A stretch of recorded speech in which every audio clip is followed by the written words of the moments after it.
Yaşa bana güzel oğlum, kralım, paşam. Her şey sana feda olsun paşam.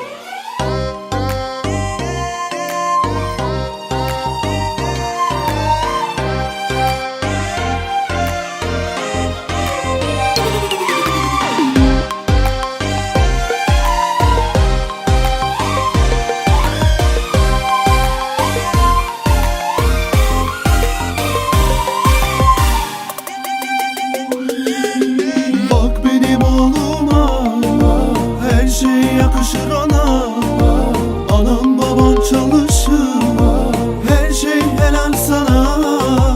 Ailemin güzelliği, düşmanların rüyası, kameralar güzeli çeksin, herkes haddini bilsin. Yaşa bana güzel oğlum, kralım, paşam.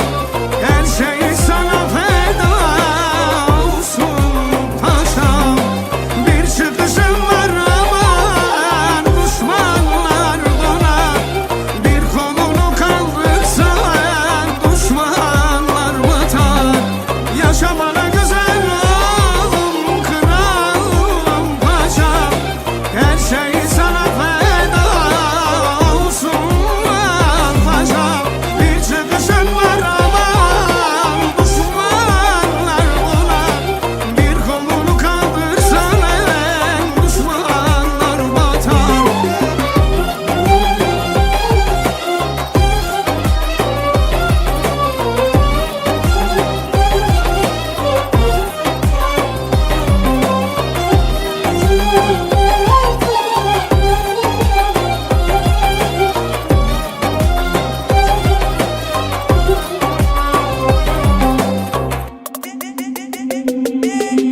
Bak benim oğluma, her şey yakışır ona, anam baban çalışır, her şey helal sana.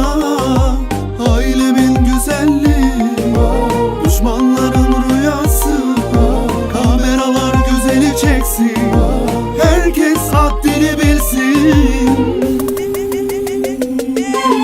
Yaşa bana güzel oğlum, kralım, paşam.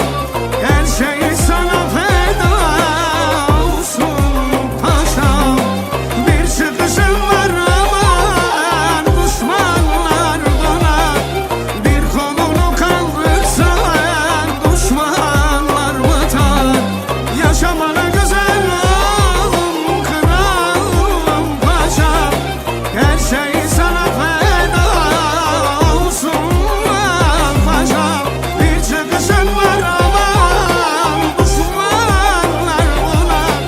Bir kolunu kaldırsan düşmanlar batar.